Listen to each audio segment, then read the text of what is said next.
जय श्री राम।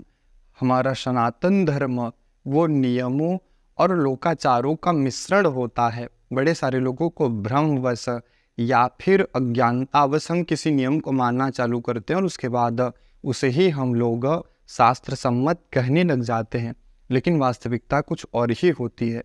हमारे देश में आप पाएंगे कि अनेक जगहें हैं जहाँ के मामा अपनी भांजी को प्रणाम करते हैं, सास ससुर अपने दामाद को प्रणाम करते हैं और बेटियों को माता पिता प्रणाम करते हैं। क्या ऐसा करना सही है? क्या ऐसा करना गलत है? तो देखिए, आपके वंश कुल आचार अनुसार आप मानते हैं, आपकी श्रद्धा है, कोई बात नहीं, लेकिन शास्त्र का निर्णय क्या है मैं आपको बताऊंगा। तो शास्त्र सम्मत बात यह है कि प्रत्येक जो छोटा है उसको अपने बड़े का प्रणाम जरूर करना चाहिए। मनुस्मृति में भी कहा गया है कि अभिवादनशीलस्य नित्यम वृद्धोपसेविनः, अर्थात अपने से बड़ों को प्रणाम जरूर करना चाहिए। और अगर नहीं करते हैं तो कहा गया है कि इससे व्यक्ति को हानि जरूर होती है। अगर कोई बड़ा आता है, हम उठ कर के उनका अभिवादन ना करें तो कहा गया है इससे व्यक्ति को बड़ी कष्ट होती है और उसके प्राण भी उठने लग जाते हैं, ऐसा भी कहा गया है। ऊर्ध्वम प्राणा युत्कामन्ति यूनाः स्थविर आयति। और जब वो प्रणाम कर लेते हैं तब उनके प्राण वापिस आ जाते हैं। इसका अर्थ छोटों को बड़ों का प्रणाम करना चाहिए।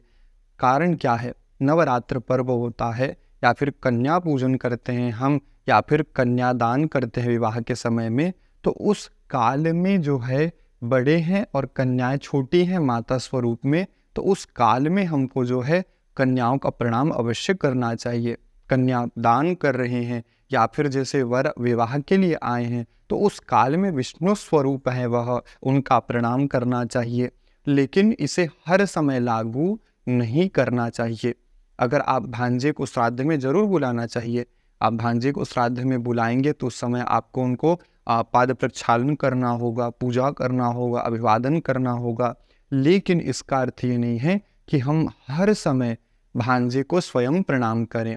मामा जो है उनको अपने भांजे को प्रणाम करने का कहीं भी शास्त्रों में स्पष्ट उल्लेख नहीं है। केवल श्राद्ध के भोजन के समय में उनको प्रणाम किया जाता है और उसी समय उनका अभिवादन किया जाता है। यहाँ तक कि कहा गया है हमारे यहाँ कि यदि कोई शिष्य है, आपको उनको अगर उनके गुरु ने भोजन में आमंत्रण किया है श्राद्ध में, तो वो भी उनका अभिवादन करेगा गुरु होकर के भी। लेकिन इसका अर्थ ये नहीं है कि वो हर समय अपने शिष्य को प्रणाम करे।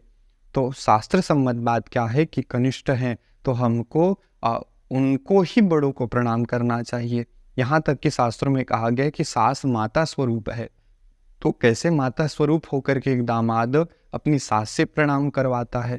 ये जो है उचित नहीं है। इसीलिए हमको क्या करना चाहिए? जो छोटे हैं, हम जिनसे छोटे हैं संबंध में, हमको उनको प्रणाम जरूर करना चाहिए। केवल कुछ समय के लिए कहा गया है। जैसे मैंने बताया, कन्या पूजन है, कन्या भोजन है, नवरात्र पर्व है, या फिर विवाह का समय है, श्राद्ध का समय है, उसमें आपने बुलाया है उनको, तो वो देव स्वरूप है, उस समय आपको उनको प्रणाम करना चाहिए। लेकिन ये सर्वथा नियम नहीं कहा गया है।